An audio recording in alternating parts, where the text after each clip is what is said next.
प्यारे विद्यार्थियों, कैसे हो आप? आशा करता हूँ आप बहुत अच्छे होंगे। आइए हम आज का हमारा अध्याय प्रारंभ करते हैं। हमारे अध्याय का नाम है कल्पना चावला। 2003 तमे वर्षे फरवरी मासस्य प्रथमः दिवसः सायंकालः कर्नाल नगरं टैगोर विद्यालयस्य प्राङ्गणम् उत्सवस्य वातावरणं सम्मिलिताः उत्साहिनः छात्राः।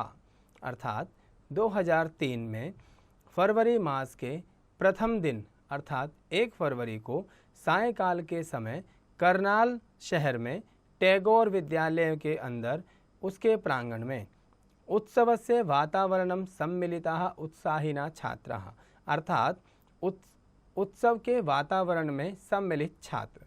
कहने का तात्पर्य है कि 2003 में टैगोर विद्यालय के प्रांगण में बड़े उत्साहपूर्वक बैठे हुए छात्र और उसका कारण था अचिरम एव तेषाम आदर्शः प्रेरणास्तोत्रम कल्पना चावला स्वांतरिक्षं यात्रां सफलतापूर्वकं समाप्तं कृत्वा धरां प्रत्यागमिष्यति। अचिरम एव तेषाम बहुत जल्दी ही उनके आदर्श प्रेरणा के स्तोत्र कल्पना चावला स्वांतरिक्षम यात्राम सफलतापूर्वकम अर्थात वह कल्पना चावला अपनी अंतरिक्ष यात्रा को पूर्ण करती हुई धराम प्रत्यागमिष्यति इस धरती पर आ जाएगी। प्यारे विद्यार्थियों, यह पाठ कल्पना चावला से संबंधित है और 2003 में घटित एक घटना पर आधारित है।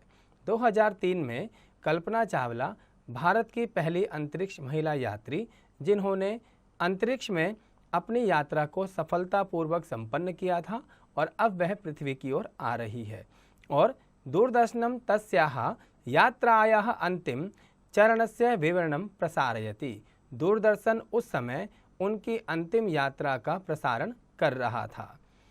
सहसा कोलंबिया नाम अंतरिक्ष यानम दुर्घटनाग्रस्तं भवति। अचानक से कोलंबिया नाम अर्थात कोलंबिया नाम का अंतरिक्ष यान दुर्घटनाग्रस्त हो जाता है। भारतस्य सुयोग्याः पुत्री सह स्वसहयात्री भी सह अंतरिक्षे अग्ने ज्वालासु विलुप्ता अर्थात भारत की सुयोग्य बेटी कल्पना चावला और उनके सहयात्री अर्थात जो उनके साथ अंतरिक्ष में गए थे वे सभी अग्नि ज्वालासु अग्नि की लपटों में जल गए अर्थात विलुप्त हो गए। भग्न हृदया बालाः स्तब्धाः भारतवासिनः शोकाकुलं विश्वम् एतस्मिन् सत्ये विश्वसयितुं न वांछति। उस समय जब उनका अंतरिक्ष यान अग्नि की लपटों में घिर गया और उन सभी की मृत्यु हो गई, इस शोक में सभी भग्न हृदया बाला अर्थात उन बच्चों के मन टूट गए और बच्चे स्तब्ध थे, हैरान थे। पूरे भारतवासी और पूरा विश्व शोकाकुल था अर्थात पूरे विश्व में दुख मनाया जा रहा था। एतस्मिन् सत्ये विश्वसयितुं न वांछन्ति और ऐसे सत्य पर विश्वास करना उनके लिए मुश्किल हो रहा था। एषा प्रतिभाशालिनी बाला कल्पना चावला। यह प्रतिभाशाली बाला कोई और नहीं कल्पना चावला थी। करनाल नगरे 1961 तमे वर्षे जनवरी मासस्य सप्तमे दिने अजायत।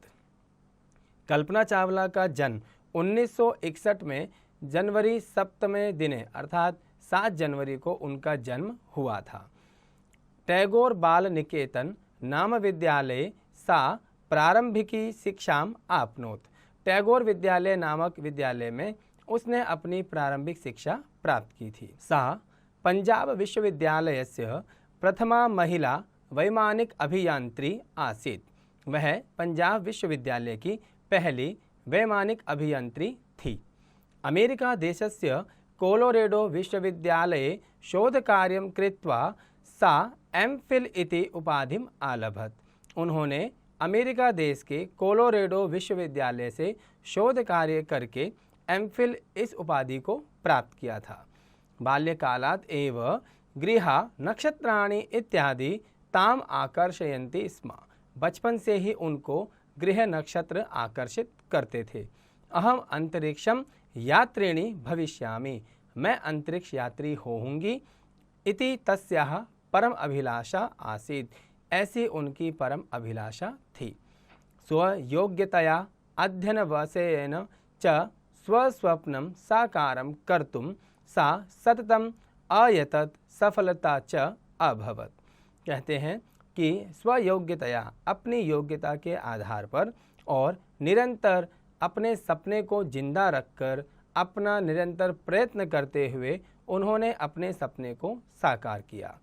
स्वविद्यालयस्य छात्रेभ्यः भारतस्य नागरिकेभ्यः विश्वनिवासिनेभ्यः च सा साफल्यतस्य पथप्रदर्शकं भास्वरम नक्षत्रम वर्तते।